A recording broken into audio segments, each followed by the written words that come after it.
We are either the channelers of hell or paradise, because everything else is simply neutral. It's like saying you can curse the universe and it will not give a damn, and each one of us could apply the same rule. The universe is silent, and when it is mirrored, it will simply ignite the consciousness of peace. To make it easier to understand, peace is an inner emotional environment. However, the question is, how can we be constantly disturbed by the auto-jungle vibes even when we're all by ourselves? Is it the consciousness of desire?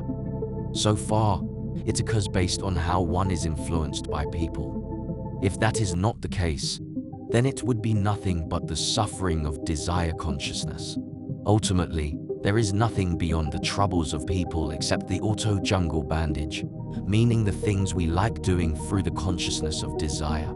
It's simply where one is grounding the energy of the past, which is okay, but not when it's seen to be a primary way of life to the extent that one falls for it.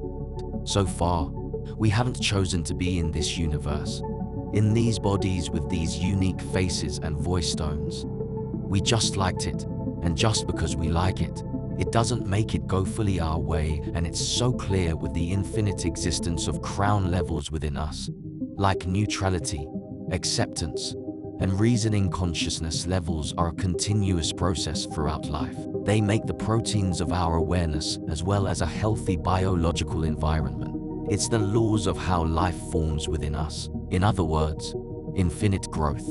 It's how we are destined to live. We have a body and a brain with automatic responses to the consciousness map. For instance, the auto-jungle vibes are all about imbalanced blood pressure environments. Regardless of all stress hormones, it's simply the destiny of the auto-jungle through us, which only occurs by our own authority. It's the list of the things we like and don't like. It should make us wonder. To make it all clearer, the concept of liking something or not only occurs through the consciousness of desire.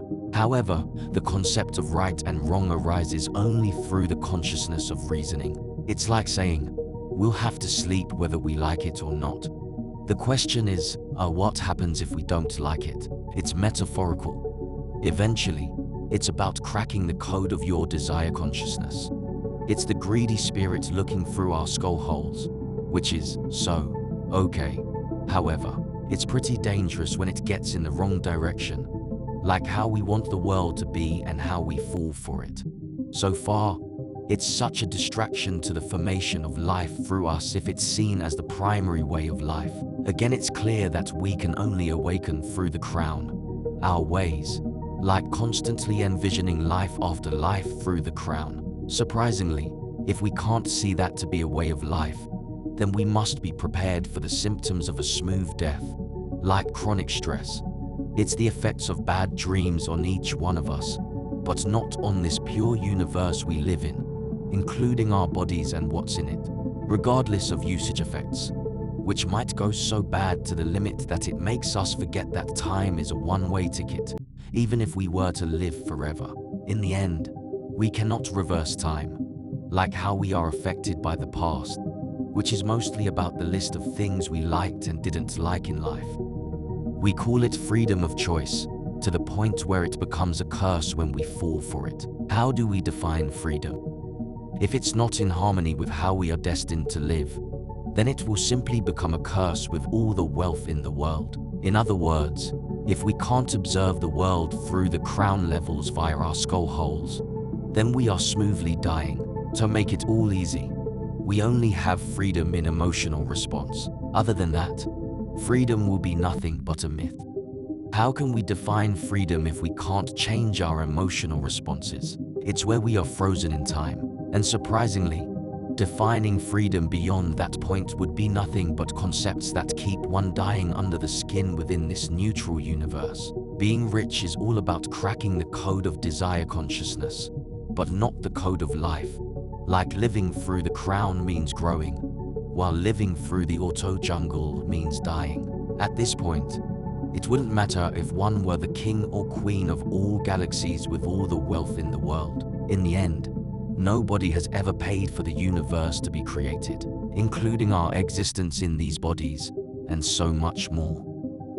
It's like saying it's good to have money and the things that money can buy, but it's good, too, to check up once in a while and make sure you haven't lost the things that money can't buy. George Horace Latimer. Ultimately, the real measure of your wealth is how much you'd be worth if you lost all your money. Bernard Meltzer. It must be understood that money is numbers, and numbers never end. If it takes money to be happy, your search for happiness will never end. Bob. It's simply the trap of one's matrix. From another standpoint, this is the true joy in life. Being used for a purpose, recognized by yourself as a mighty one, and being a force of nature. George Bernard Shaw. Life without a purpose means a life where one is normally too sensitive. If one is struggling to find a purpose in the outside world, then it must be understood that it's a signal that one is overloaded emotionally. It means one's purpose would go the other way around. In other words, self-healing so one allows for a new vision to emerge after the impact of past experiences. In the end, we can only play by the laws of life like the crown through undesired situations, but life will not play by our auto-jungle laws, like being angry and forgetting it by running away, regardless of the potential biological harm it may cause.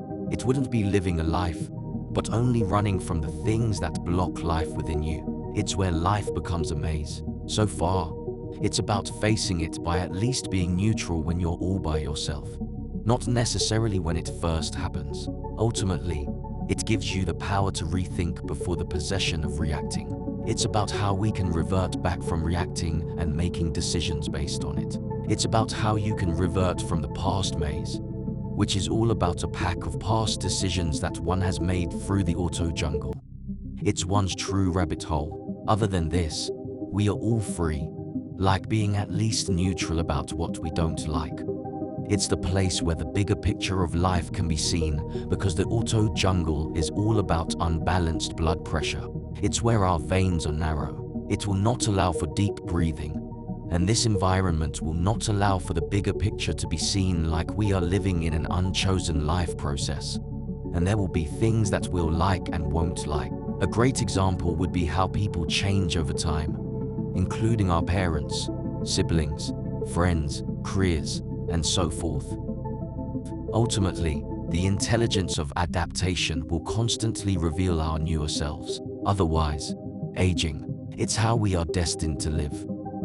Again, what you like is so different from knowing what's right. Like the things you like could lead you to be pessimistic because they hadn't worked out, meaning auto-jungle. At this point, knowing what is right is a different path. It's clear with the infinite existence of reasoning consciousness within us.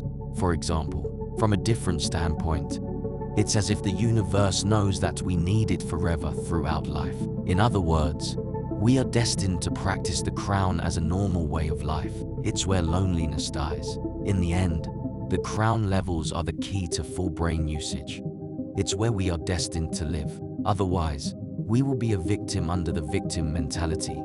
Like how we like things to be and how we fall for them by our own authority to the limit where we fall into the consciousness of blame. In the end, we are too free to adapt in our own unique ways. It's the lifestyle of Neo, meaning those who are in search of harmony with how we are destined to live. At this point, how would it feel when somebody says, "Live your life"? If you stop to wonder about it, you will realize that living your life will only happen when you are fresh from the auto-jungle chemistry and the concepts that bring you to it. Otherwise, it's the curse of freedom of emotional response. In other words, living your life means the quest for living through the crown. Otherwise, you'll always want more and end up with a little bit or maybe even nothing in return. Wanting more through the auto-jungle is not your full story, but only the story of the pain in you, because who would you be after all the wealth in the world? Nothing should distract you from that question, because it's where you'll lose yourself under the Milky Way. In the end, one is either living more or wanting more. The Rebirth Wisdom, Episode 4, inspired by The Time Walker Saga, Part 1, titled Neo Through the Ages and the Broken Crown.